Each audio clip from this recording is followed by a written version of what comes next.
서울 강남, 대한민국 최고 재벌, 동해 물류그룹 최종 면접장. 한 지원자가 말했습니다.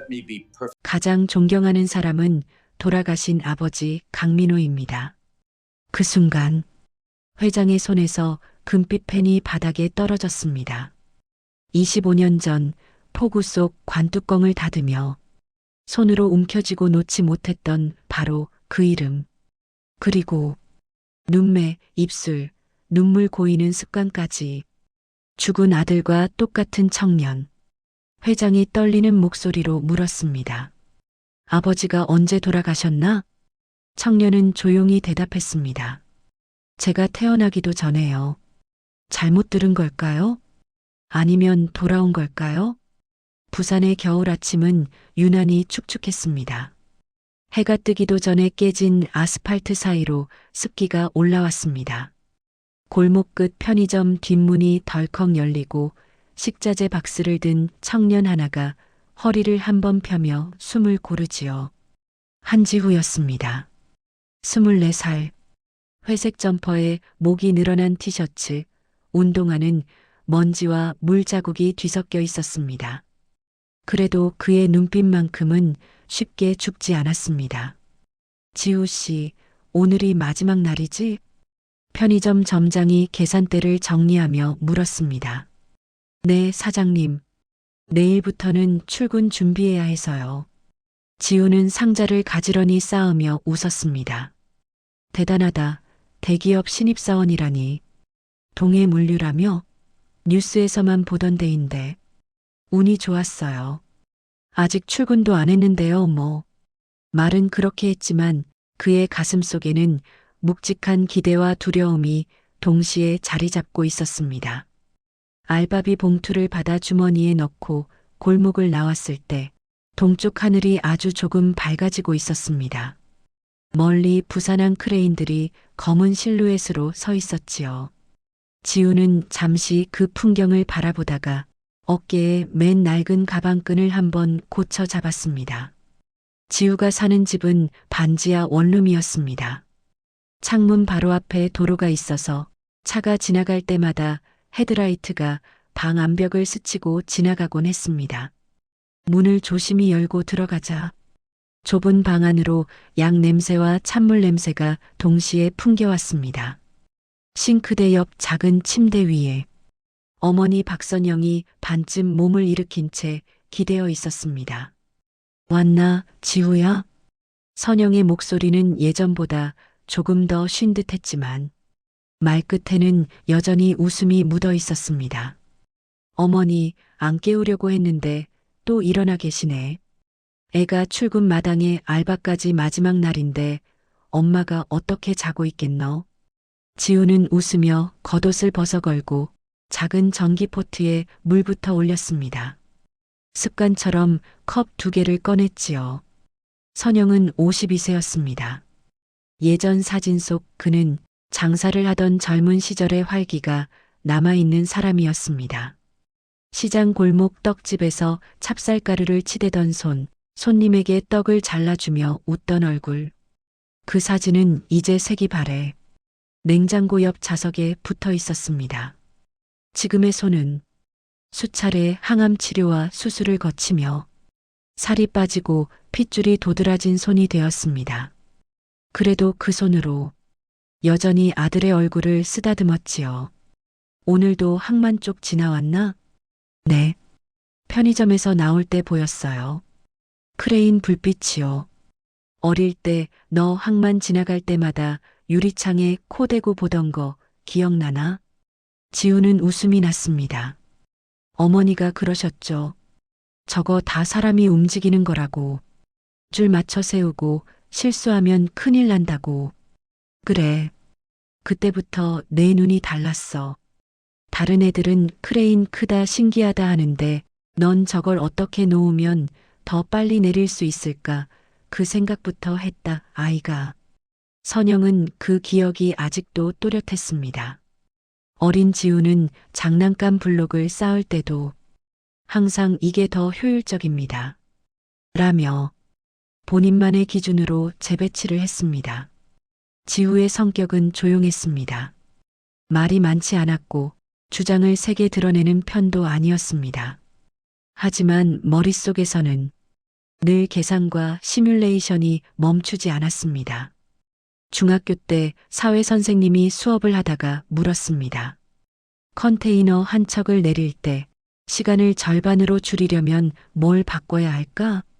학생들이 장비를 더 늘려야 한다. 사람을 2배로 써야 한다. 이야기를 할 때 지우는 조용히 노트에 그림을 그렸습니다. 수업이 끝난 뒤 선생님이 그의 노트를 보고 말했지요. 지우야, 이건 내가 생각한 거냐? 네.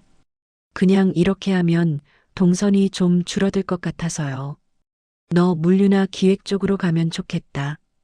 그 말은 지우의 머릿속에 오래 남았습니다. 하지만 현실은 녹록지 않았습니다. 고등학교를 졸업할 즈음 집에는 이미 병원비 고지서가 쌓여 있었습니다. 유방암 진단, 수술, 항암. 상상도 못한 비용이 매달 종이 한 장으로 도착했습니다. 선영은 처음에는 아들에게 숨기려고 했습니다. 하지만 원룸 책상 위에 놓인 빨간 글씨의 미납 도장을 지우가 못 볼 리 없었습니다. 어머니, 이게 뭐예요? 아, 그거 그냥 병원에서 잘못 온 거라 하더라. 거짓말하지 마요. 미납이라고 찍혀 있잖아요. 선영은 한숨을 쉬며 털어놓았습니다. 엄마 몸이 좀 안 좋아져서 치료를 더 받아야 한대. 지우는 아무 말도 하지 않았습니다. 대신 그날 밤 바로 건설 현장 알바를 알아봤습니다. 편의점, 식당 서빙, 물류센터 야간 근무.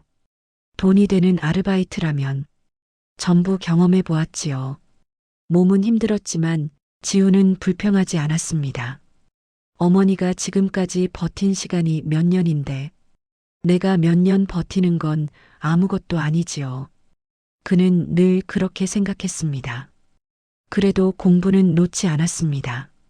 짧은 밤 시간 손가락으로 눈꺼풀을 억지로 올려가며 노트북으로 공개 강의를 듣고 중고 서점에서 산 헌책을 펼쳐들었습니다. 물류관리, 공급망, 재고, 회전율. 어려운 영어 용어들이었지만 지후의 머릿속에서는 자연스럽게 부산항의 크레인과 컨테이너가 그려졌습니다. 이거 진짜 회사에서 쓰는 용어 맞나? 혼잣말을 하며 웃기도 했습니다. 그럴 때마다 선영은 침대에서 조용히 아들을 바라보았습니다. 가끔씩 아들의 뒷모습이 어딘가 낯익어 보일 때가 있었습니다. 턱을 괴는 습관, 고개를 살짝 한쪽으로 기울여 집중하는 모습. 그건 바로 25년 전 교통사고로 떠난 남편 강민호의 습관이기도 했습니다.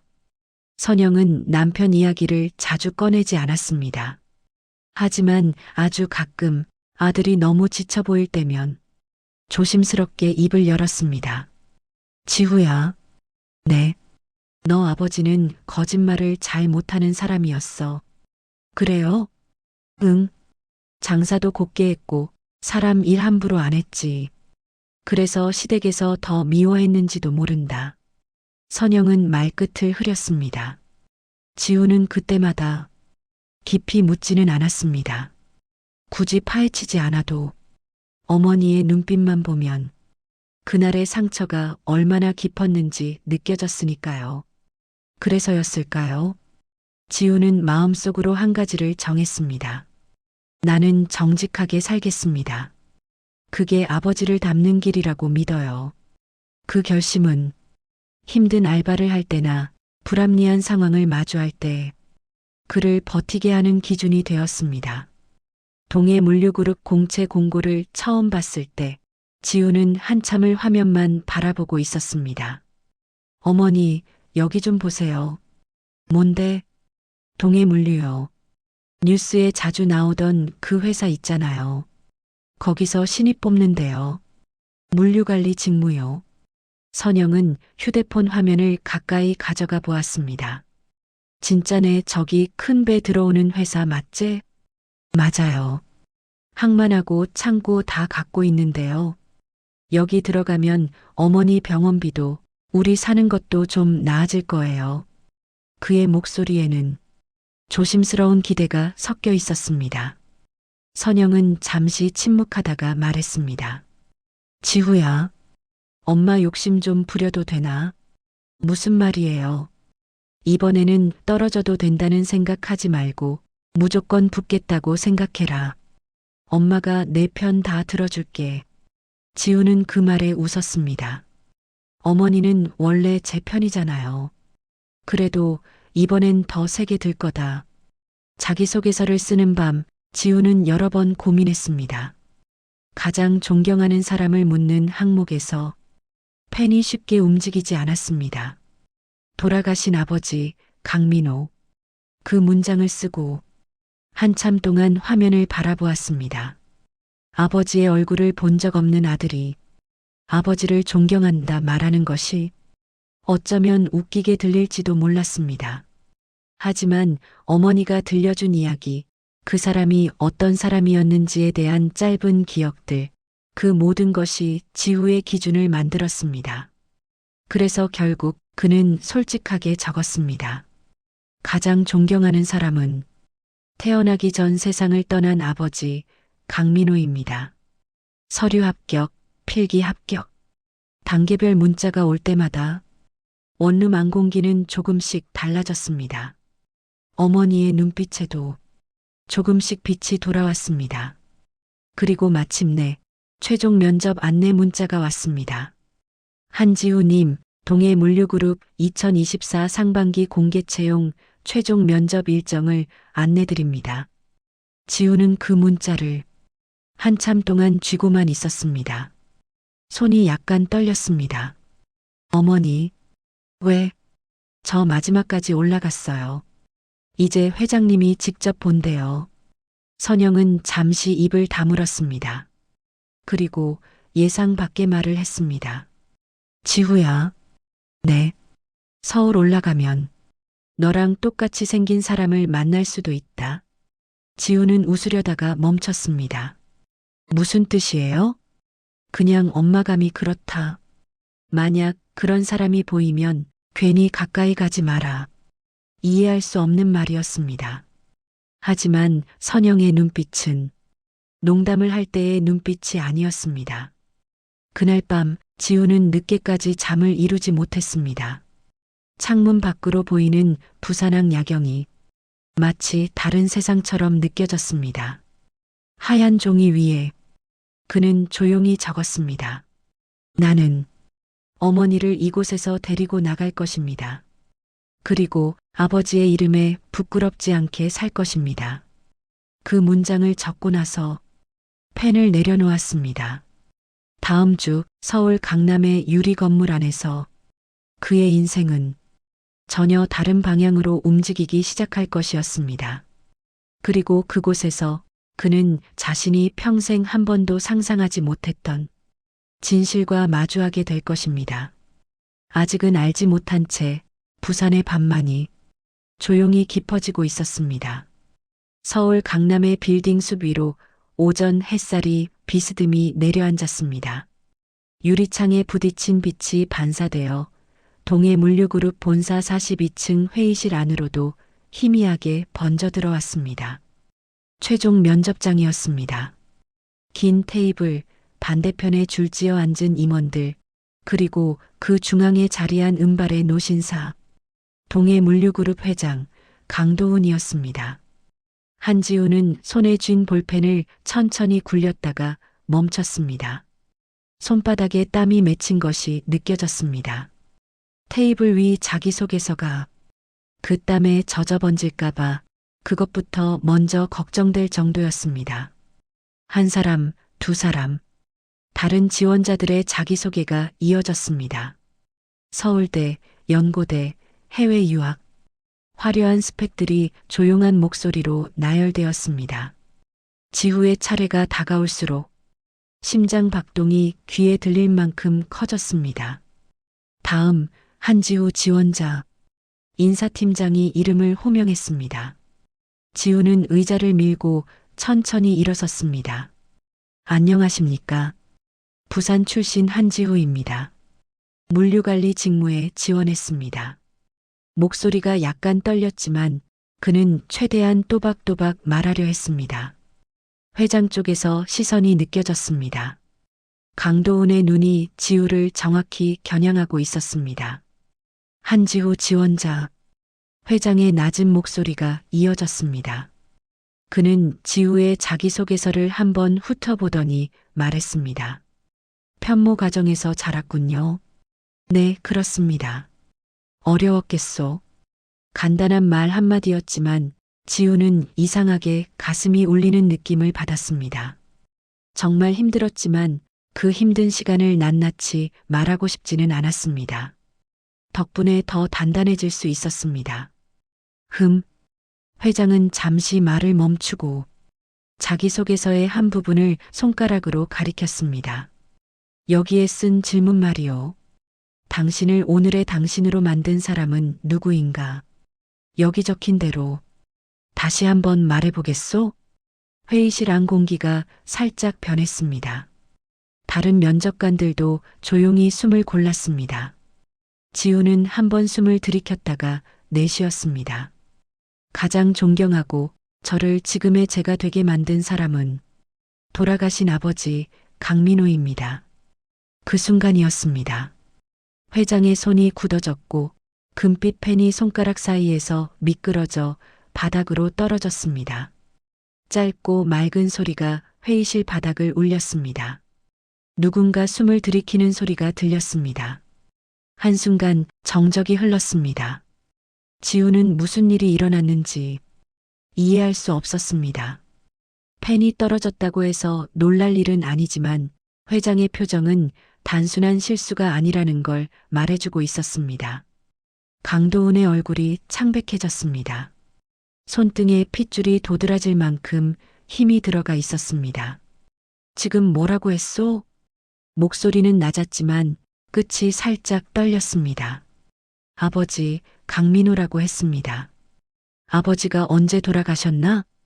지우는 잠시 망설였습니다. 이 이야기를 면접장에서 꺼내도 되는지 순간 고민했지요. 하지만 자기소개서에도 이미 적었습니다. 숨기고 싶은 과거가 아니었습니다. 제가 태어나기 전에 돌아가셨습니다. 교통사고로 그렇게 들었습니다. 회의실 공기가 더 무거워졌습니다. 옆에 있던 부회장이 눈치를 보며 조용히 물었습니다. 회장님, 괜찮으십니까? 강도우는 고개를 한번 저었습니다. 하지만 눈빛은 여전히 지우에게서 떨어지지 않았습니다. 강민호 태어나기도 전에 죽은 아버지, 그리고 이 얼굴, 그의 머릿속에서는 25년 전 비 오는 날의 장면이 번개처럼 지나갔습니다. 젖은 도로, 거꾸로 뒤집힌 차량, 차가운 병원 복도, 그리고 관뚜껑 위로 떨어지던 빗방울. 그 속에 누워있던 아들, 강민호. 강도우는 펜을 집어들고 억지로 웃음을 지으려 했습니다. 계속하시지요. 인사팀장이 다음 질문으로 넘어갔습니다. 다른 임원들이 직무 관련 질문을 했고 지우는 최대한 평정심을 되찾으려 애썼습니다. 그러나 마음속에서는 계속 의문이 피어올랐습니다. 왜 아버지 이름을 말했을 뿐인데 저렇게까지 놀라시는 걸까? 면접은 형식대로 흘러갔습니다. 경험, 장점, 단점, 가치관. 지우는 준비한 만큼, 아니 그 이상으로 진솔하게 답하려고 했습니다. 하지만 그의 말과 달리 머릿속은 이미 다른 생각으로 가득했습니다. 회장의 떨리는 눈빛, 갑자기 메마른 입술, 펜을 떨어뜨린 손, 면접이 모두 끝나고 지원자들이 인사를 한 뒤 밖으로 나왔습니다. 복도에 나와서야 누군가 조용히 속삭였습니다. 야, 아까 회장님 왜 저러신 거냐? 그러게. 갑자기 펜 떨어뜨리고 저 부산 출신인가? 이름이 뭐였지? 한지우? 아까 강 회장님이 자꾸 쳐다보시던데. 지우는 그 소리를 들으면서도 대답하거나 눈을 마주치지 않았습니다. 그저 자동으로 고개만 숙이고 대기실 쪽으로 걸어갔습니다. 손바닥에 다시 땀이 차올랐습니다. 주머니에서 손수건을 꺼내 조심히 닦았습니다. 잠시 후 인사팀 직원이 복도로 나와 말했습니다. 지원자분들은 오늘 면접은 모두 종료입니다. 결과는 내일 중으로 문자로 안내해 드리겠습니다. 사람들이 하나둘 흩어졌습니다. 엘리베이터 앞에 줄이 생겼고 지우도 그 줄 맨 끝에 섰습니다. 창밖으로 내려다 보이는 서울거리. 버스와 택시들이 바둥거리듯 움직였습니다. 그 사이에서 부산의 골목과 어머니가 겹쳐 보였습니다. 지우는 생각했습니다. 합격만 하면 된다. 다른 건 신경 쓸 줄 말자. 하지만 마음 한켠에서는 아까 들은 질문이 계속 맴돌았습니다. 아버지가 언제 돌아가셨나? 그 말투는 그냥 형식적인 질문이 아니었습니다. 마치 이미 알고 있는 사실을 다시 확인하려는 사람 같았습니다.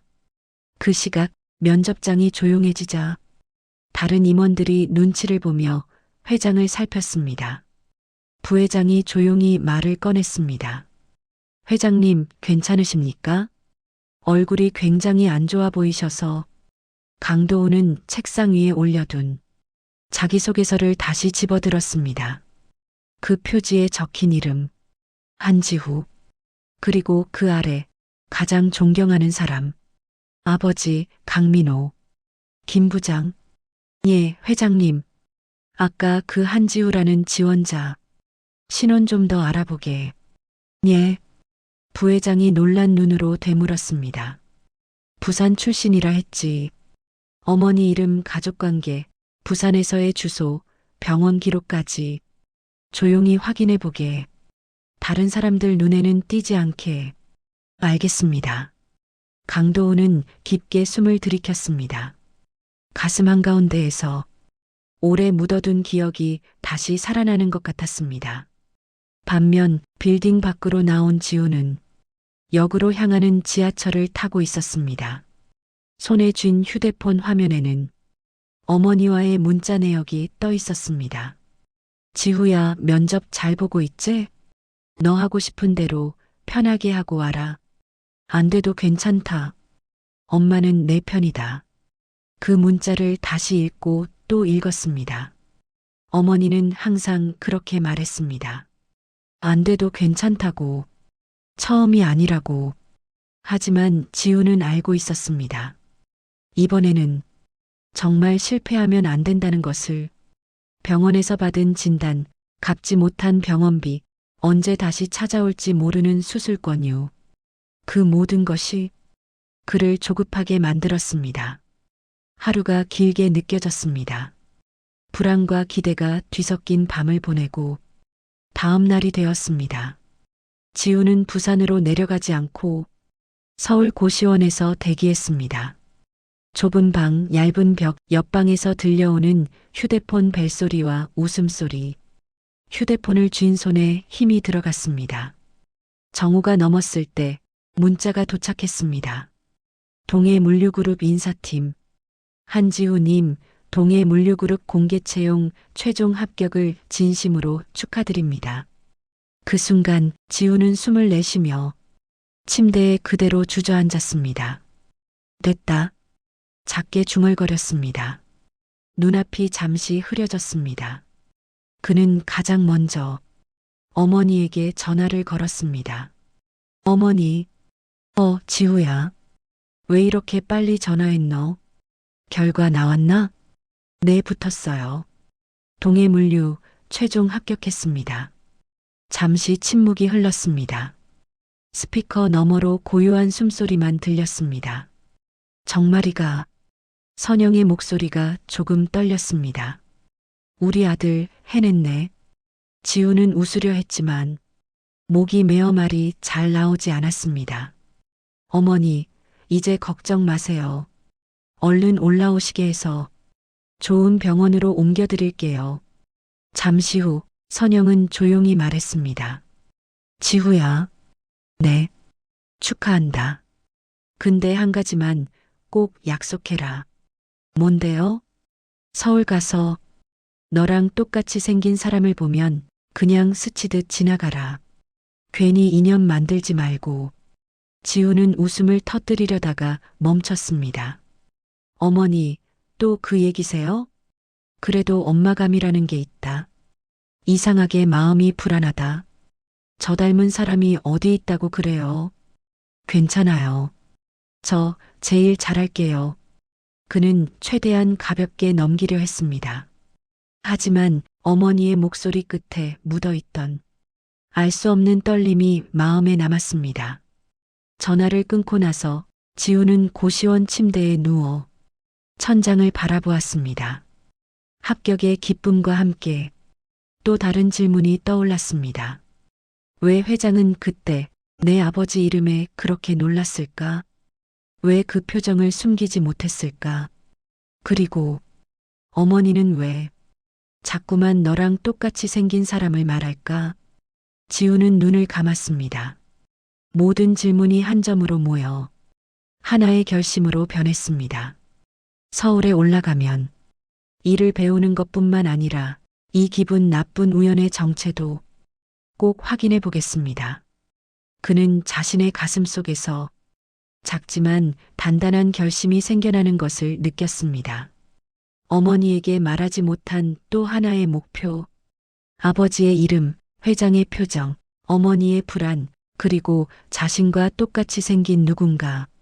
이 모든 조각들을 언젠가 하나로 맞춰야 할 날이 올 것 같았습니다. 서울행 버스 시간이 다가오고 있었습니다. 창밖 하늘은 맑았지만 지후의 마음속 하늘은 짙은 구름과 햇살이 동시에 깔려 있는 것 같았습니다. 그는 작은 가방을 움켜쥐며 조용히 중얼거렸습니다. 도망치지 않겠습니다. 정직하게 끝까지 가보겠습니다. 곧 서울에서의 첫 출근과 함께 그 결심은 생각보다 훨씬 거대한 진실과 맞닿게 될 것이었습니다. 서울역 광장에서 불어오는 바람은 아직 차가웠습니다. 서울에 올라온 지 일주일이 지났지만 한지우는 여전히 이 도시의 공기가 낯설었어요. 동해 물류그룹 본사로 들어가는 출근길, 정문 앞 돌계단부터 이미 사람들로 가득했습니다. 출근 배지에 적힌 회사 로고를 보며 지우는 매번 마음을 다잡았습니다. 여기까지 온 거야. 이제부터 버텨야지요. 신입사원 교육은 빽빽했습니다. 규정교육, 보안교육, 안전교육, 그 사이사이 선배들의 실무 특강이 이어졌습니다. 여기 보시면 항만 터미널별 입출고 동선입니다. 강의실 앞에서 발표하던 물류기획팀 과장이 스크린에 복잡한 도표를 띄웠습니다. 다른 신입들은 고개를 갸웃거렸지만 지후의 눈에는 그 그림이 다른 의미로 보였어요. 컨테이너가 들어오고 나가는 순서, 지게차와 트레일러 동선, 창고 입출고의 병목 구간까지 눈앞에서 자동으로 재배치되는 느낌이었습니다. 여기를 바꾸면 회전율을 조금 더 올릴 수 있을 텐데요. 입 밖으로 내지는 않았지만 머릿속에는 이미 새로운 동선이 그려지고 있었습니다. 옆자리 신입 하나가 쪽지에 작게 썼습니다. 이거 이해됨? 지우는 잠시 망설이다가 노트 한 귀퉁이에 간단하게 동선을 그려 보여주었어요. 이렇게 돌려서 쓰면 조금 더 빨라질 것 같아요. 신입 동기가 눈을 동그랗게 떴습니다. 와, 너 진짜 머리 좋다. 지우는 쑥스러운 듯 웃으며 고개를 숙였습니다. 그냥 예전에 일을 좀 해봐서요. 교육이 끝난 점심시간, 신입사원 무리는 구내식당으로 향했습니다. 서울 강남을 내려다보는 20층 식당, 커다란 유리창 밖으로 봄빛이 퍼져 있었지요. 오늘 회장님도 식당 오시나? 글쎄요. 회장님은 대부분 따로 드신다고 들었는데요. 서로 모르는 이야기를 주고받으며 줄을 서 있던 그때였습니다. 누군가 조용히 속삭였습니다. 야, 저기 강지훈 대리다. 아, 회장님 손자? 응. 실무도 잘한다고 소문났어. 운도 좋고 머리도 좋고. 지우는 무심코 고개를 돌렸다가 순간 발걸음을 멈췄습니다. 줄 끝에서 접시를 들고 서 있던 남자가 고개를 옆으로 돌리는 순간 옆모습이 선명하게 들어왔습니다. 그 얼굴, 눈매, 턱선, 웃을 때 입술이 올라가는 각도, 마치 거울을 비스듬히 들여다본 것 같았어요. 입이 굳어져 말을 할 수 없었습니다. 강지훈 대리는 본사 전략기획팀 소속이었습니다. 깔끔한 셔츠, 현관에서부터 자연스럽게 인사를 받는 모습, 선배들 사이에서도 눈에 띄는 존재였습니다. 그가 친구에게 웃으면서 말했습니다. 오늘 항만 쪽 보고서 회장님한테 박살나겠는데요. 그래도 뭐 또 배우는 거죠. 사소한 농담 속에서도 자신감이 느껴졌습니다. 줄이 앞으로 조금씩 움직였습니다. 지훈이 잠깐 뒤를 돌아보는 순간 두 사람의 눈이 마주쳤습니다. 둘 다 동시에 당황한 듯 눈을 조금 크게 떴습니다. 지훈이 먼저 말을 꺼냈습니다. 혹시 우리 어디서 본 적 있나요? 지훈은 머릿속이 하얘졌습니다. 아니요. 오늘 처음 뵌 것 같은데요. 그렇죠? 근데 진짜 신기하네. 완전 제 거울 보는 줄 알았어요. 지우는 웃으며 말했지만 지우의 가슴은 좋게만 뛰지 않았습니다. 이 사람 누구죠? 왜 이렇게 똑같이 생겼죠? 어머니의 말이 떠올랐습니다. 서울 가면 너랑 똑같이 생긴 사람을 만날 수도 있다. 괜히 인연 만들지 말고 스치듯 지나가라. 지우는 애써 웃었습니다. 그러게요. 저도 조금 놀랐습니다. 그리고 자연스럽게 다른 자리로 피해 섰습니다. 점심을 마치고 사무실로 돌아오는 엘리베이터 안 뒷자리 직원들의 대화가 또 귀에 들어왔습니다. 지훈 대리님, 진짜 회장님 친손자 맞지? 그렇다더라. 근데 호적은 아들로 올렸다던데? 그 얘기. 예전에 큰아들이 사고로 돌아가셨다며. 그래서 손자를 아들처럼 키우신 거래. 25년 전이었나? 비 오는 날 사고 났다고 들었는데. 지우는 숨이 막혔습니다. 25년 전 비 오는 날. 교통사고. 어머니가 몇 번이나 입을 떼다 말하던 말들과 겹쳐졌습니다. 설마 그럴 리가 없지요. 우연이겠지요. 스스로를 달래려 했지만 가슴 한가운데 차가운 돌덩이가 놓인 것처럼 무거운 느낌이 내려앉았습니다. 저녁 무렵 교육이 끝나고 고시원으로 돌아온 지우는 곧장 어머니에게 전화를 걸었습니다. 전화는 몇 번을 울리다가 연결되었습니다. 지우야. 네, 어머니. 괜찮으셨어요? 그냥 그렇지 뭐. 병원 다녀오고 좀 누워 있었어요. 선영의 목소리는 전보다 훨씬 더 쉰 듯 들렸습니다.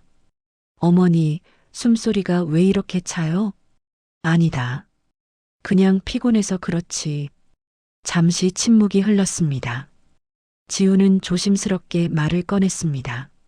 어머니, 응? 예전에 아버지 교통사고 났을 때 이야기 조금만 더 해주실 수 있어요? 선영 쪽에서 짧은 숨소리가 들렸습니다. 갑자기 그건 왜? 그냥 요즘 계속 생각나서요. 면접장에서 회장님이 제가 아버지 이름 말하니까 이상하게 놀라시는 걸 봐서요. 선영은 한동안 아무 말도 하지 않았습니다. 지우는 핸드폰을 귀에 댄 채 천장을 바라보며 기다렸습니다. 지우야. 네. 서울에서 괜히 쓸데없는 생각하지 마라. 내가 봐야 할 건 앞으로 일이고 관리해야 할 건 엄마 몸이랑 내 인생이다. 알겠지? 근데요, 어머니. 너한텐 굳이 말 안 해도 되는 이야기들도 있다. 선영의 말은 단호했습니다. 더 이상 묻지 말라는 선 그어짐이 느껴졌습니다. 전화를 끊고 나서 지우는 깊게 한숨을 쉬었습니다. 어머니가 이렇게까지 선을 그으시는 건 처음인데요. 불안은 더 커졌습니다. 회장의 눈빛, 지훈의 얼굴, 엘리베이터 안대와 그리고 어머니의 회피. 모든 조각이 한 방향을 가리키는 것 같았습니다. 그러나 지우가 할 수 있는 일은 많지 않았습니다. 며칠 뒤 병원에서 전화가 왔습니다. 보호자분 되시죠? 박선영 환자분 상태가 많이 안 좋아지셔서 입원이 필요합니다. 지우는 자리에서 벌떡 일어났습니다. 네, 지금이요? 늦을수록 위험합니다. 폐로 번진 것 같아서 정밀 검사와 집중 치료가 필요해요. 전화를 끊고 나서 지우는 바로 상사에게 찾아갔습니다. 신입이라 조심스러웠지만 지금은 어쩔 수 없었습니다. 팀장님, 잠시 말씀 가능하실까요? 팀장은 서류에서 눈을 떼며 글을 보았습니다. 지우 씨, 무슨 일인가요? 어머니가 갑자기 병원 입원이 필요하다고 연락이 와서요. 부산에 계신데 오늘 내려가 봐야 할 것 같습니다. 팀장은 잠시 난처한 표정을 지었습니다. 지금 교육기간인 거 알죠? 네, 압니다. 회사 규정상 수습기간 중에는 연차 사용이 거의 어렵습니다. 특히 첫 달에는요. 지우는 고개를 숙였습니다. 죄송합니다. 그래도 오늘 하루만이라도 다녀오고 싶습니다. 팀장은 한숨을 쉬며 말했습니다. 지금 프로젝트 일정이 좀 빡빡해서요. 오늘 저녁까지 보고서 초안도 올라와야 하고 가능하면 주말에 다녀오는 게 어떨까요? 주말까지 버텨주시라는 보장은 없는 것 같습니다. 툭 튀어나온 말에 팀장이 살짝 눈썹을 찌푸렸습니다. 상황이 많이 안 좋습니까? 네. 5년째 암 투병 중이셔서요. 팀장은 한동안 무언가를 계산하는 표정으로 책상 위 달력과 모니터를 번갈아 보았습니다. 알겠습니다. 오늘 오후 교육 끝나고 내일 하루는 재택으로 돌려드릴게요. 부산 내려가서 상황 정리하고 내일 오후에 화상으로라도 연결합시다. 그 이상은 허용하기 어렵다는 의미였습니다. 그래도 그 한 걸음 양보가 지우에게는 고마웠습니다. 정말 감사합니다, 팀장님. 꼭 민폐 안 끼치고 돌아오겠습니다. 부산 병원 병실, 희미한 소독약 냄새와 창문에 부딪히는 바람 소리가 섞여 있었습니다. 박선영은 산소 튜브를 코에 끼고 누워 있었습니다. 얼굴이 더 야위었고 손등에는 링거줄이 여러 개 꽂혀 있었어요. 어머니, 지우가 다가가 손을 잡았습니다. 선영은 힘겹게 눈을 떴습니다. 왔나 지우야. 왜 이제야 말씀하셨어요? 이렇게까지 힘든데. 선영은 미소를 지으려 했습니다. 내가 회사 들어간 지 얼마나 됐다고. 처음부터 휴가 쓰고 그러면 안 좋게 볼 거잖아. 저보다 어머니가 더 중요합니다. 아니다. 선영은 고개를 아주 조금 저었습니다. 우리 집은 늘 그랬다. 어른보다 아이들 미래가 먼저다. 침묵이 흘렀습니다. 창밖 하늘은 흐렸고 비가 올 듯 회색빛이 감돌고 있었어요.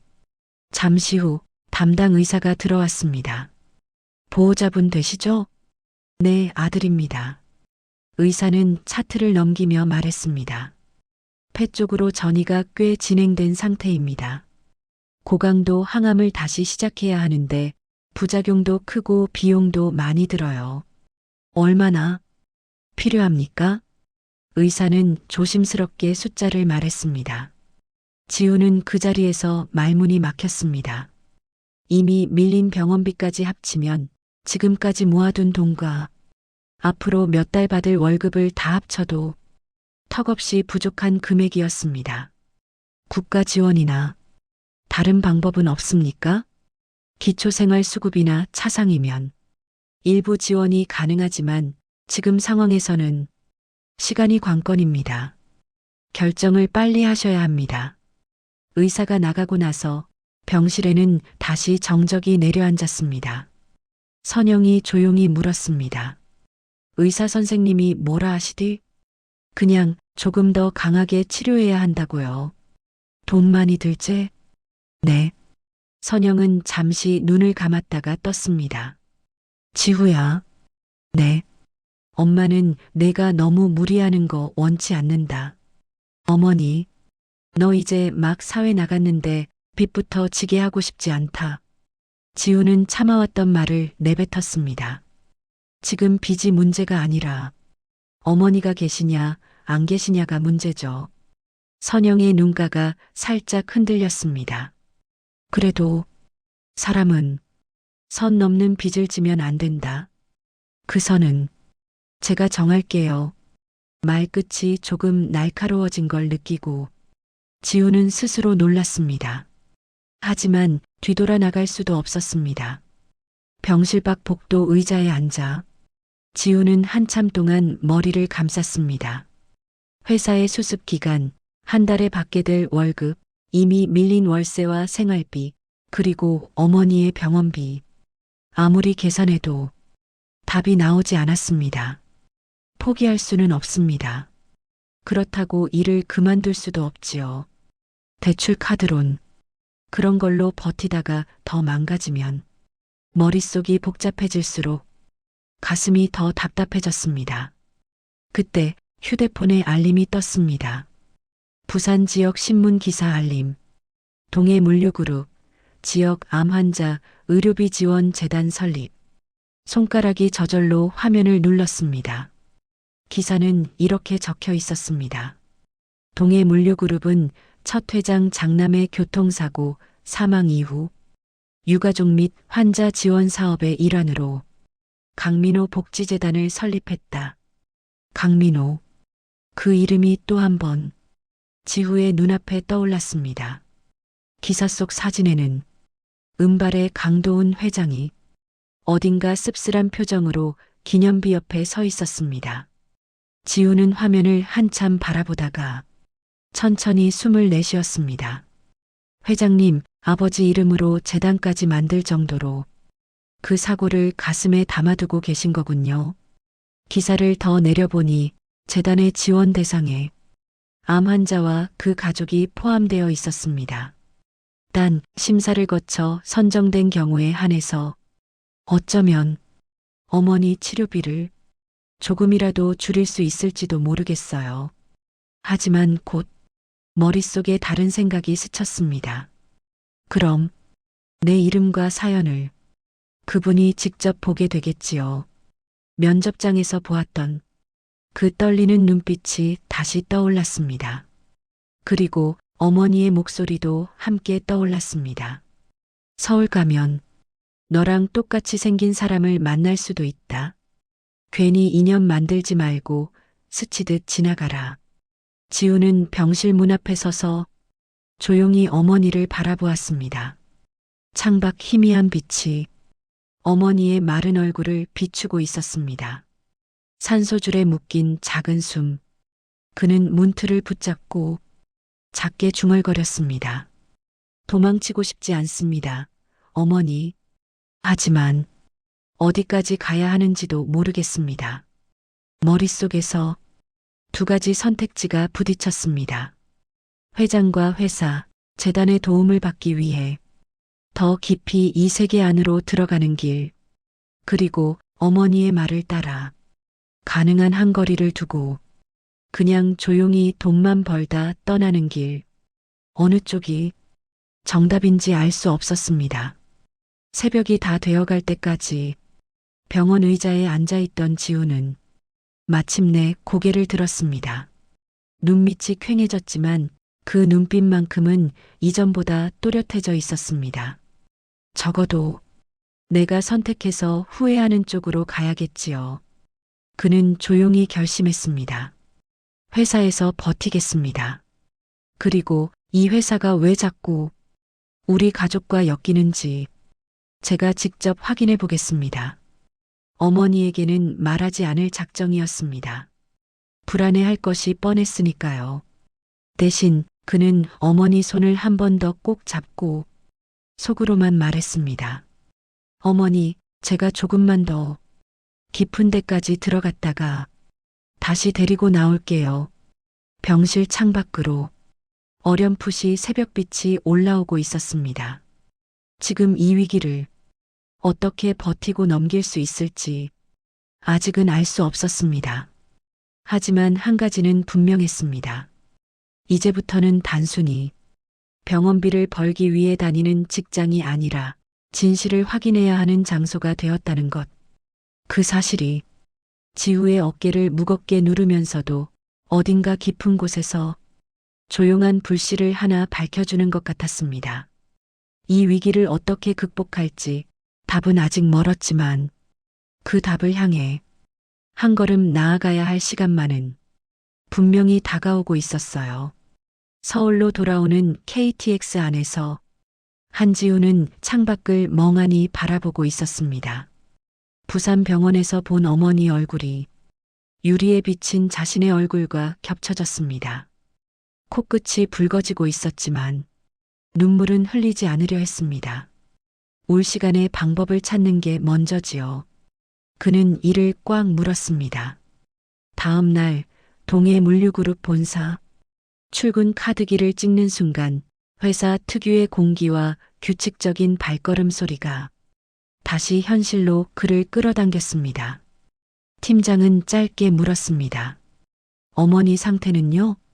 네, 많이 안 좋으신데 그래도 치료를 한 번 더 해보기로 했습니다. 팀장은 고개를 끄덕였습니다. 그래요. 힘드시겠지만 지금은 회사에 있는 동안만이라도 여기 일에 집중해 봅시다. 그래야 어머니한테도 도움이 되지 않겠어요? 알겠습니다. 최대한 해보겠습니다. 지우는 고개를 숙여 인사했습니다. 약속이자 다짐이었습니다. 그날부터 지우의 하루는 더 바빠졌습니다. 낮에는 교육과 실무를 동시에 따라잡아야 했고, 밤에는 부산 병원과 통화하며 치료 계획과 비용을 조율해야 했습니다.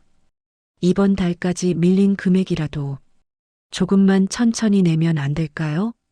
병원 원무과 직원에게 조심스럽게 부탁하는 목소리가 창문에 부딪혀 돌아왔습니다. 전화를 끊고 나면 그는 다시 모니터 앞에 앉았습니다. 항만 물류 흐름, 창고 회전율, 단위 시간당 처리량을 보여주는 엑셀표, 숫자들이 빽빽하게 적힌 칸을 보며 지우는 생각했습니다. 이 회사에서 내 자리를 분명히 만들어야 합니다. 그래야 어머니를 지킬 수 있습니다. 작은 기회는 뜻밖의 곳에서 왔습니다.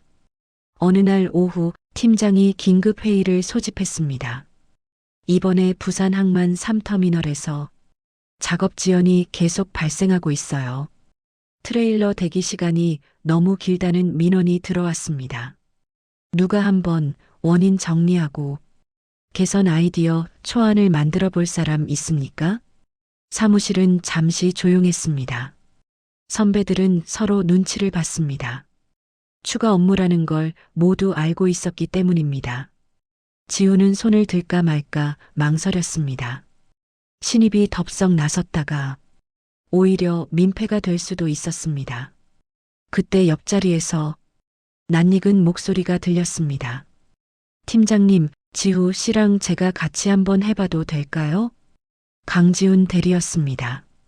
팀장이 의외라는 표정으로 물었습니다. 지훈 씨가요? 네. 어차피 3터미널 향후 투자 검토도 기획팀에서 같이 보고 있는 중이라 실무 감각 있는 신입이랑 같이 보면 더 좋을 것 같아서요. 팀장은 잠시 생각하다가 고개를 끄덕였습니다. 좋아요. 그럼 지훈 씨랑 지우 씨 이번 주 안에 초안 한번 가져와 보세요. 지우는 놀란 눈으로 지훈을 바라보았습니다. 지우는 아무렇지 않게 웃었습니다. 같이 해봐요. 이상하게 우리 둘이 하면 뭔가 잘 맞을 것 같지 않아요? 프로젝트는 생각보다 훨씬 빡빡했습니다. 하루 일과를 마치고도 두 사람은 회의실에 남아 항만 CCTV 영상과 작업 로그를 함께 들여다봤습니다. 지훈이 화면을 넘기며 말했습니다. 여기 대기줄이 너무 꼬이죠? 트레일러가 한 방향으로만 돈다고 가정하고 설계해 놓은 것 같은데. 지훈은 고개를 끄덕였습니다. 네. 출구 쪽에 여유 공간이 있는데 그걸 회차 동선으로 쓰면 한 번에 빠져나갈 수 있을 것 같습니다. 오, 그 생각은 못했네요. 지우는 진심으로 감탄한 표정이었습니다. 지우 씨, 예전에 항만 쪽에서 일해 본 적 있어요? 아니요. 그냥 어릴 때부터 항만 보는 걸 좋아했습니다. 컨테이너 쌓이는 거 구경하면서 머릿속으로 동선 바꾸는 상상 많이 했어요. 지우는 잠시 지후 얼굴을 바라봤습니다. 어딘가 묘하게 친숙한 느낌이 다시 마음 깊은 곳을 건드렸습니다.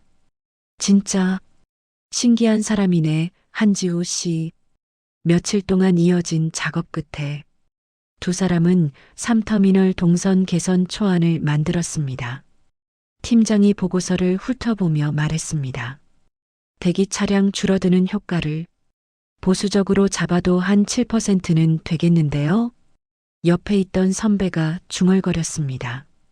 7%면 현장에서는 거의 혁신 수준인데. 팀장이 미소를 지었습니다. 두 사람 잘했어요. 이건 나중에 회장님 정기보고 때 간단히 같이 올리도록 하죠. 지우는 그 말을 듣는 순간 가슴이 뜨거워졌습니다. 처음으로 회사에 기여했다는 실감이 들었습니다. 퇴근 후 지훈이 지우의 어깨를 톡 쳤습니다. 오늘 저녁 시간 돼요? 네. 아, 네, 됩니다. 라면 말고 밥다운 밥 한 끼 사줄게요. 같이 고생했으니까. 회사 앞 허름한 김치찌개집. 지훈이 숟가락을 내려놓으며 말했습니다. 지우 씨? 네. 나 지우 씨 처음 봤을 때 좀 무서웠어요. 지우는 웃으며 물었습니다. 제가요? 왜요? 내 얼굴을 내가 아닌 사람이 하고 있는 기분이랄까? 이상했거든요. 내가 두 명인 것 같고. 저도 그랬습니다. 지우는 솔직히 털어놓았습니다. 어머니가 서울 가면 저랑 똑같이 생긴 사람 볼 수도 있다고 계속 말씀하셔서요. 괜히 겁나기도 했습니다. 지훈이 놀란 눈을 했습니다. 어머니가 그런 말씀을 하셨어요? 네. 이유는 아직 모르겠습니다. 잠시 침묵이 흘렀습니다. 지훈이 물컵을 만지작거리다가 조심스럽게 입을 열었습니다. 혹시 아버지는 뭐라고 들었어요? 지훈은 잠깐 망설였습니다. 태어나기 전에 교통사고로 돌아가셨다고 들었습니다. 이름은 강민호고요. 젓가락 소리가 멈췄습니다. 지훈은 숟가락을 내려놓고 테이블 아래로 고개를 살짝 숙였습니다. 우리 집도 비 오는 날 교통사고 얘기가 있습니다. 예. 회장님 그러니까 저한테는 아버지라고 부르는 분인데요. 그분의 진짜 아들이 25년 전에 교통사고로 돌아가셨다는 이야기요. 지우는 숨을 멈췄습니다. 두 집의 비밀이 잠깐 스쳐 지나갔습니다. 우연이겠지요. 지우가 먼저 말했습니다. 세상에 비 오는 날 사고 난 사람 한둘은 아니니까요. 지훈도 억지로 웃었습니다. 그렇죠, 뭐. 우연이겠죠. 하지만 두 사람 모두 그 말이 마음 깊은 곳까지 내려가지는 못한다는 걸 알고 있었습니다. 며칠 후 지우는 마침내 강민호 복지재단 지원 신청서를 열었습니다. 정말 해보는 겁니다. 이름과 가족관계, 어머니의 병명과 현재 상태, 경제 형편을 차분히 적었습니다. 마지막 칸, 재단 설립자 이름과의 인연 또는 사연이 있다면 적어주세요. 지우는 한참 동안 커서를 깜빡이게 놔두었습니다. 결국 짧게 한 줄만 적었습니다. 태어나기 전 세상을 떠난 저의 아버지와 같은 이름을 가진 분입니다. 그 이름이 제가 정직하게 살고자 하는 이유가 되었습니다. 작성 버튼을 누르는 순간 심장이 한번 크게 뛰었습니다. 회장님이 보시든 안 보시든 이건 제 이야기를 처음으로 정면에서 적은 겁니다. 작은 떨림과 함께 묵혀있던 무언가가 조금은 풀리는 느낌이 들었습니다. 며칠 뒤 재단에서 전화가 왔습니다. 한지후 님 되시죠? 네, 맞습니다. 강민호 복지재단입니다. 지원 신청해 주신 건 잘 받았습니다. 지금 1차 심사 통과하셨고요. 추가 서류 몇 가지만 더 부탁드리려고 연락드렸습니다. 지우는 그 자리에서 일어나 고개를 숙이고 말했습니다. 정말 감사합니다. 직원은 부드럽게 웃으며 말했습니다. 저희가 더 감사합니다. 신청서에 적어주신 글이 많이 와 닿았습니다. 설립자님께서도 직접 읽어보셨고요. 회장님이요? 네.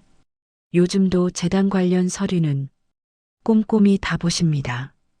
전화를 끊고 나자 지우의 다리가 약간 떨렸습니다. 면접장에서 떨리던 회장의 손, 그날의 질문, 그리고 이제 재단을 통해 다시 이어진 인연. 이제 더 이상 피할 수 없겠지요. 두려움과 함께 이상하게도 희미한 안도감이 함께 느껴졌습니다. 몇 날 며칠이 지나고 팀장이 지우를 불렀습니다. 지우 씨, 회장실에서 호출이 왔습니다. 예, 저 또요? 이번엔 재단건도 있고 3터미널 개선안 보고도 있으니까요.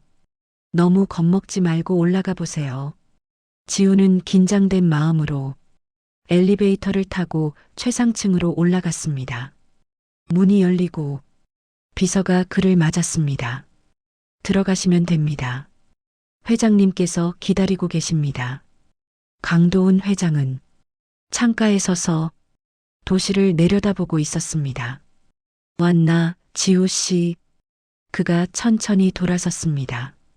예전보다 조금 더 부드러운 표정이었습니다. 예, 회장님. 앉게. 두 사람 사이에 짧은 침묵이 흘렀습니다. 테이블 위에는 지우가 제출했던 강민호 재단 신청서와 3터미널 개선 보고서가 놓여 있었습니다. 보고서 잘 봤네. 강도훈이 먼저 말을 꺼냈습니다. 신입이 만든 것치곤 꽤 괜찮았소. 현장 의견도 들어가 있고 팀 선배님들과 강지훈 대리님이 많이 도와주셨습니다. 그래도 그 생각은 자네 머리에서 나온 거잖나. 회장은 조용히 웃었습니다. 자네, 아버지 닮았을 거요. 머리 쓰는 방식이. 지우는 숨이 멎는 느낌이었습니다. 아버지를 아십니까? 강도훈은 한동안 말이 없었습니다. 오래 묵힌 말을 꺼내려는 사람의 표정이었지요. 결국 그는 한숨을 내쉬며 말했습니다. 적어도 그 이름만큼은 평생 잊은 적이 없소. 신청서 위에 적힌 한 줄. 태어나기 전 세상을 떠난 저의 아버지와 같은 이름을 가진 분입니다. 회장은 그 글을 손가락으로 천천히 짚었습니다. 지우 씨, 네, 회장님. 자네 어머니 서울로 모셔올 수 있겠소? 예상하지 못한 말이었습니다. 예, 부산 병원에서 서울 쪽으로 의뢰하면 우리 재단과 연계된 병원에서 조금 더 집중해서 볼 수 있을 거요. 집 근처 원룸 하나 구하는 것도 회사가 도와줄 수 있고. 지우의 눈이 커졌습니다. 그렇게까지 해주셔도 되겠습니까? 재단이 뭔가 결국 사람 하나라도 더 살리려고 만든 곳이잖나. 게다가 그는 말을 잠시 멈췄습니다. 게다가 내게도 자네 어머니께 직접 드려야 할 말이 있을 것 같아서 지우의 가슴이 또 한 번 크게 뛰었습니다. 어머니께 하실 말씀이요? 언젠가는 해야 할 말이었소. 이제 그 언젠가를 더 미루고 싶지 않네. 회장실을 나와 복도를 걸으면서 지우는 깊게 숨을 들이켰습니다. 어머니의 병원비, 정체 모를 인연에 대한 불안, 그 모든 것이 한순간에 해결된 것은 아니었습니다. 하지만 이제는 분명했습니다. 누군가 함께 짊어져 주겠다고 손을 내밀었다는 것, 지훈과의 협업, 팀장의 신뢰, 재단의 지원, 그리고 회장의 결정, 모든 것이 조금씩 그를 위기로부터 끌어올리고 있었습니다. 그날 밤 지훈은 어머니에게 전화를 걸었습니다. 어머니, 그래, 지후야. 서울로 올 준비를 한번 해보셔야겠습니다. 서울로? 선영의 목소리 속에 섞인 놀라움과 두려움이 수화기 너머로 느껴졌습니다. 회사에서, 재단에서 어머니 치료를 도와주신다고 합니다. 서울 병원으로 옮기는 것도 같이 논의해 주시겠다고요. 잠시 정적이 흘렀습니다.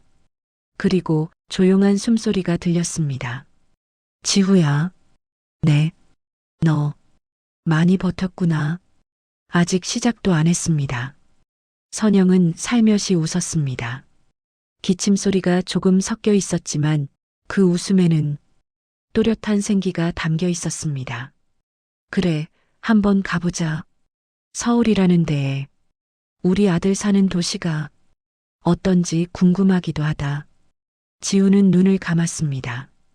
병실 천장이 아닌 서울 하늘을 함께 올려다보는 날이 조금은 더 가까워진 것 같았습니다. 완전히 나아간 것도 아니고 모든 오해가 풀린 것도 아니었습니다. 하지만 각자의 자리에서 내민 작은 손들이 조금씩 서로를 향해 다가가고 있었습니다.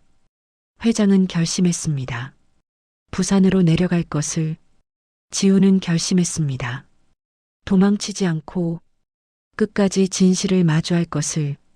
선영은 결심했습니다. 숨겨왔던 이야기들을 언젠가 아들에게 꺼내놓을 것을. 그리고 강지우는 알 수 없는 끌림과 불안을 안고 두 사람의 사이에서 자신이 어떤 역할을 해야 할지 조금씩 생각하기 시작했습니다. 이제 남은 것은 마주 앉아 서로의 얼굴을 제대로 보는 일뿐이었습니다.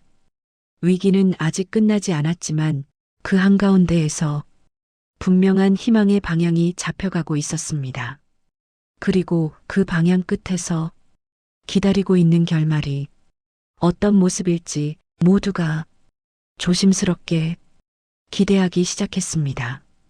봄비가 한 차례 지나간 뒤라 서울 하늘은 맑고 옅은 파란색이었습니다. 강북에 있는 대학병원 11층 창가 쪽 병실에는 작은 화분 2개와 접이식 의자가 하나 놓여 있었지요. 박선영은 베개에 살짝 상반신을 기대고 앉아 있었습니다.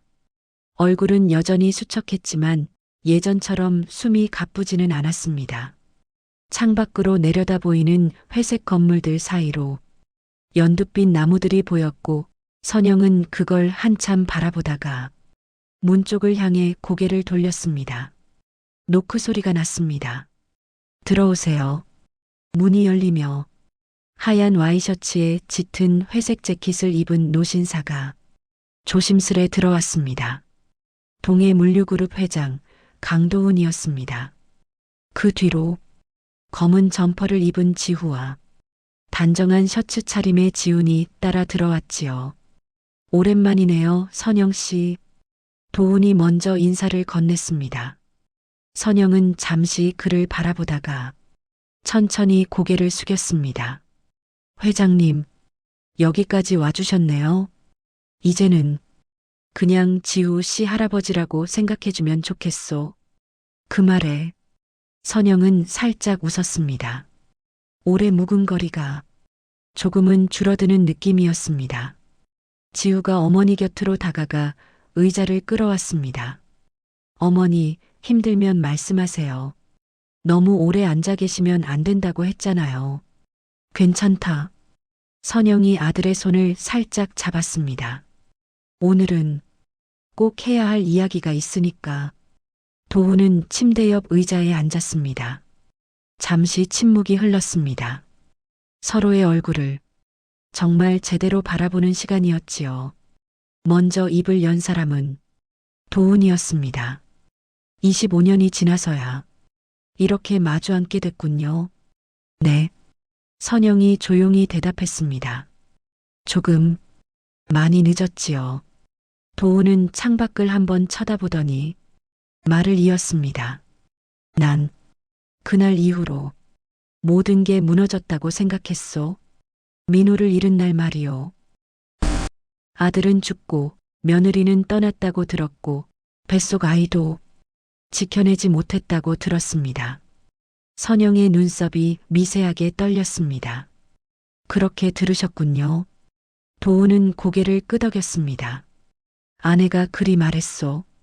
충격이 너무 커서 혼자 떠나겠다고 했다고, 아이도 못 지켰다고. 선영은 한동안 말이 없었습니다. 그러다 입술을 한번 깨물고 천천히 입을 열었습니다. 저는 쫓겨났습니다, 회장님. 지훈이 놀란 듯 어머니를 쳐다보았지만 말을 끊지는 않았습니다. 민호 씨 장례 치르고 며칠 지나지 않았을 때였지요. 어머님이 그러니까 사모님이 절방으로 부르셨습니다. 선영의 손이 이불 위에서 천천히 움찔거렸습니다. 시장 상인 딸이 우리 집안 며느리 자리는 너무 과분하다고 하셨습니다. 혼인신고도 몰래 했다고 크게 화를 내셨지요. 그날 사모님은 서랍에서 서류 봉투 하나를 꺼냈습니다. 현금과 계약서 비슷한 종이가 들어 있었습니다. 여기 있는 돈 가져가고 우리 집이랑은 아무 상관없는 사람으로 살라고 하셨어요. 민호 씨 부모님께 패 끼치지 말라고도 하셨고요. 선영은 잠시 숨을 골랐습니다. 저는 끝까지 싫다고 했습니다. 뱃속 아이도 있었고 민호 씨가 지켜주겠다고 약속한 집이었으니까요. 도훈의 손등에 힘이 들어갔습니다. 그런데 사모님이 마지막에 그러셨습니다. 선영의 목소리가 조금 떨렸습니다. 아들 낳으면 그 애는 우리 집으로 데려오겠다. 대신 너는 다시는 나타나지 마라. 내가 키우는 건 우리 집의 피해다. 도훈의 눈빛이 서서히 어두워졌습니다. 결국 저는 아이를 낳고도 집으로 돌아가지 못했습니다. 선영이 말했습니다. 아기를 안고 시장 옆 허름한 방에서 한참을 울었습니다. 그때 내 아버지 얼굴이 자꾸 떠올랐어요. 지후야. 지우는 조용히 고개를 끄덕였습니다. 아버지는 어땠어요, 어머니? 욕심 없는 사람이었어.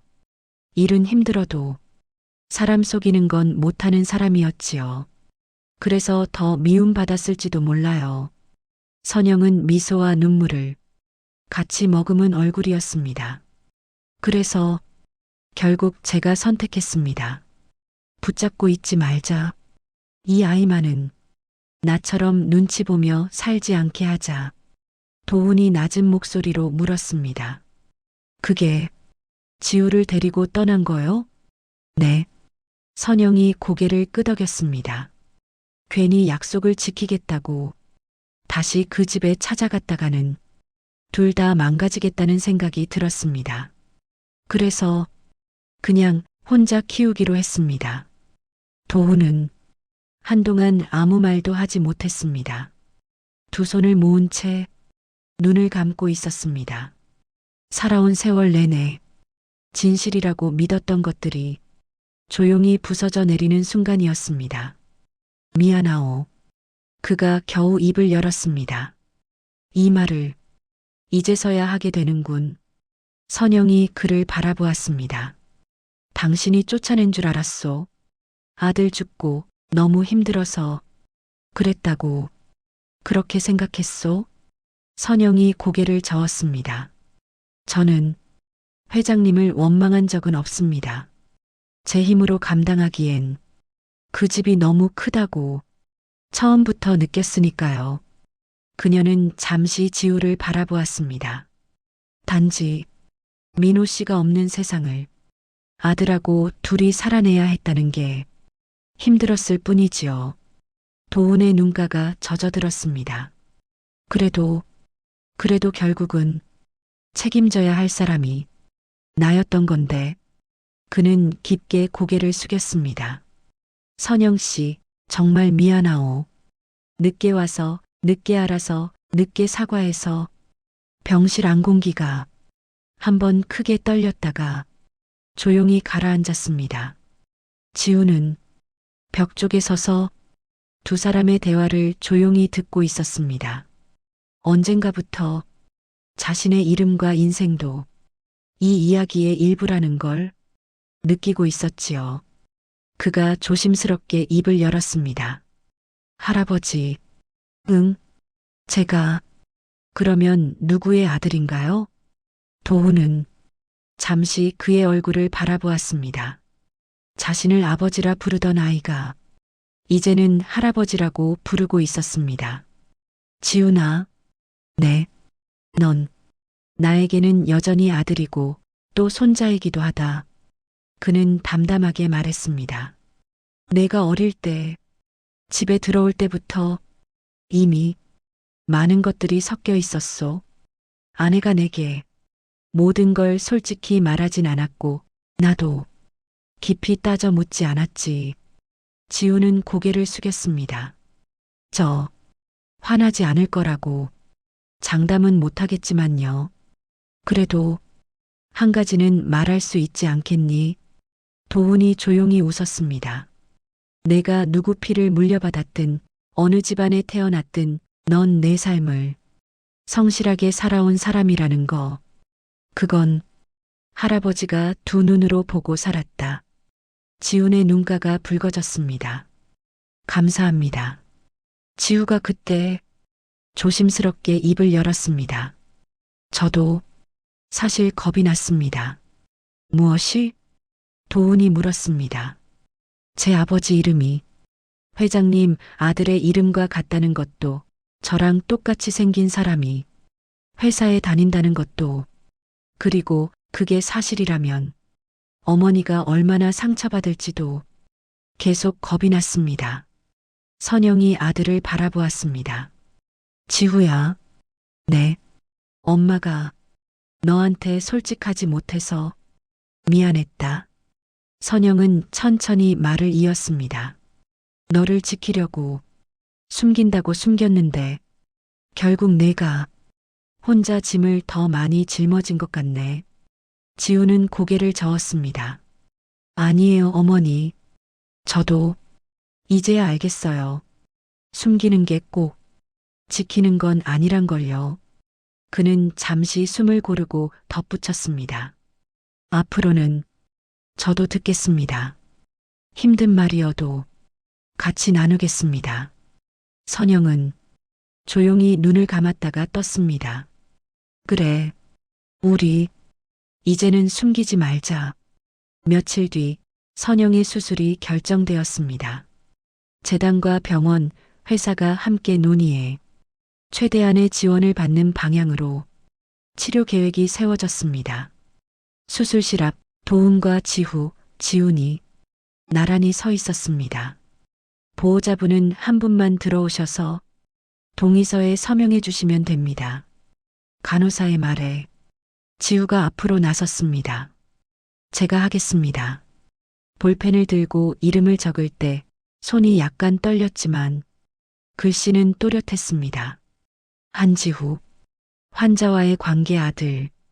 서명을 마치고 나오자 지훈이 그 곁에 섰습니다. 형? 지훈이 조용히 불렀습니다. 지훈은 조금 놀란 눈으로 그를 보았습니다. 형이요? 저보다 2달 먼저 태어났다면서요. 병원 기록에 그렇게 쓰여 있더라고요. 지훈이 웃었습니다.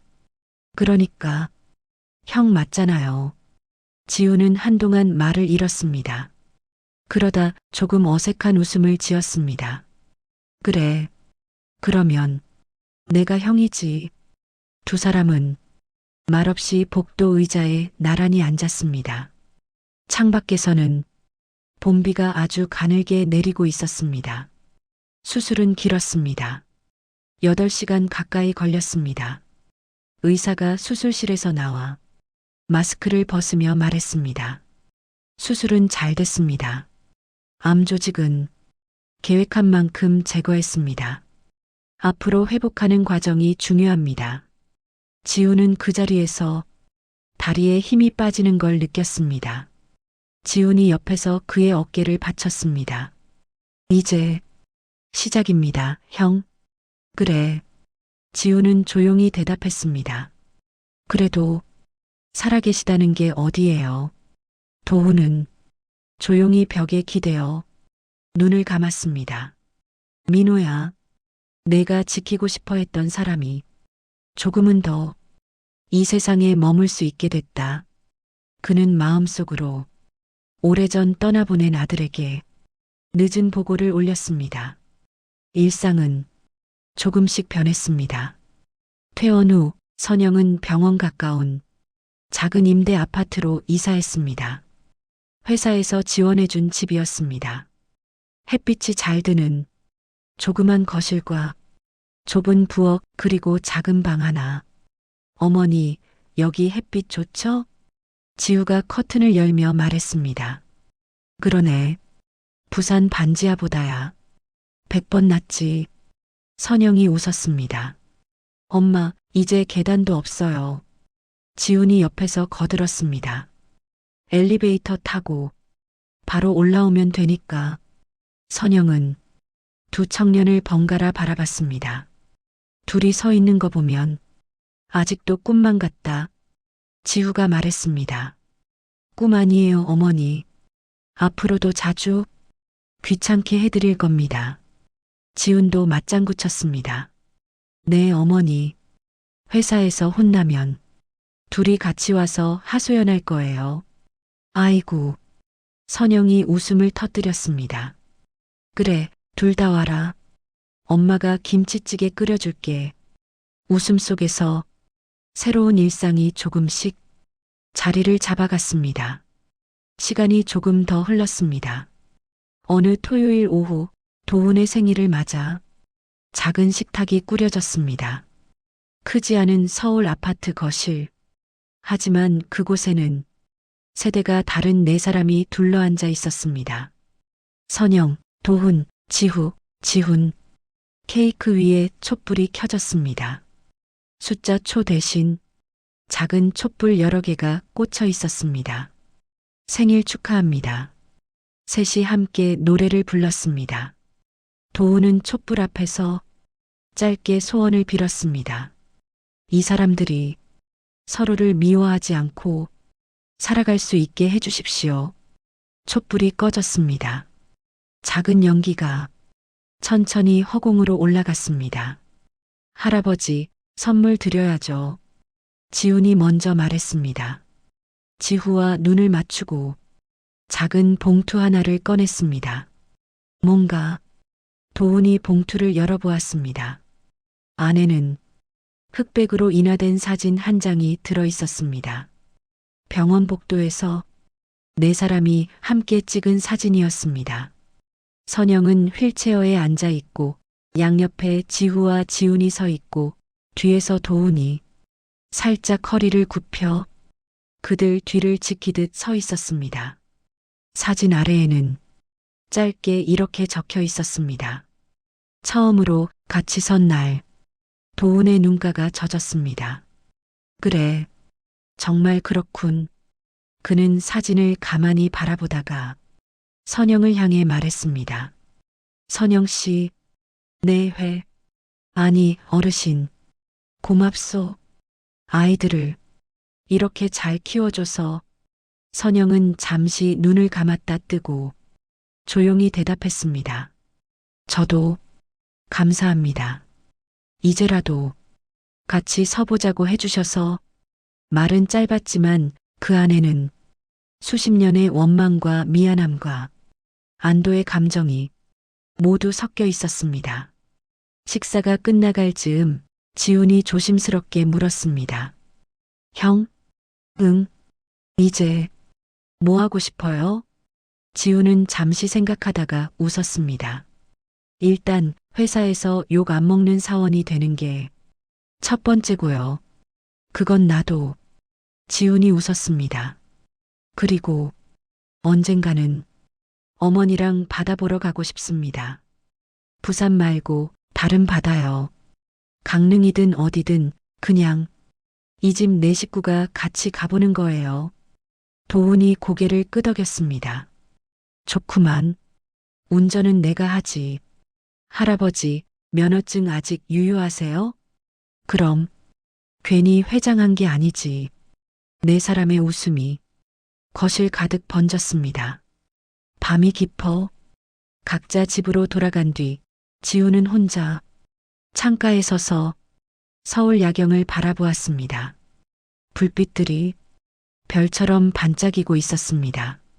문득 부산 반지하 창문 밖 스쳐 지나가던 자동차 불빛이 겹쳐 보였습니다.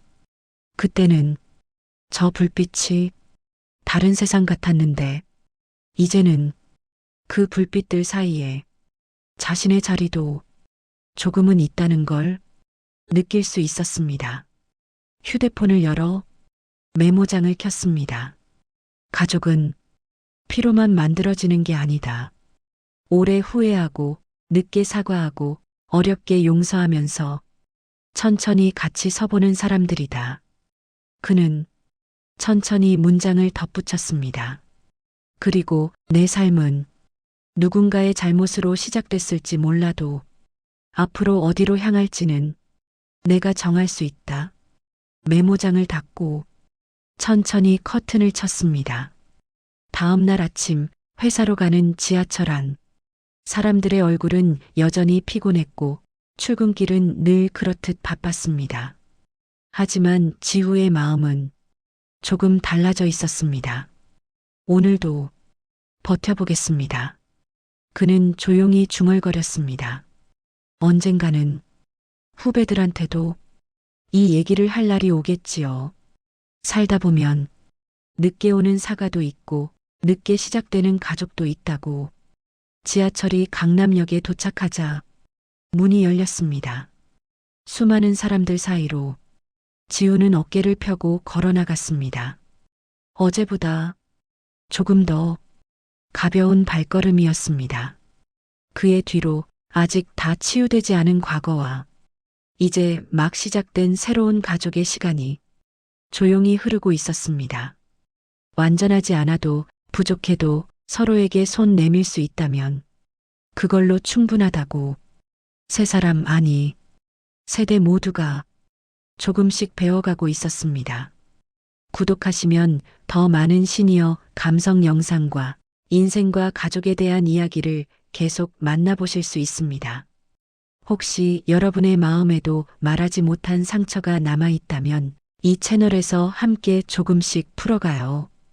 구독과 좋아요는 제가 더 많은 위로의 이야기를 만들 수 있는 힘이 됩니다.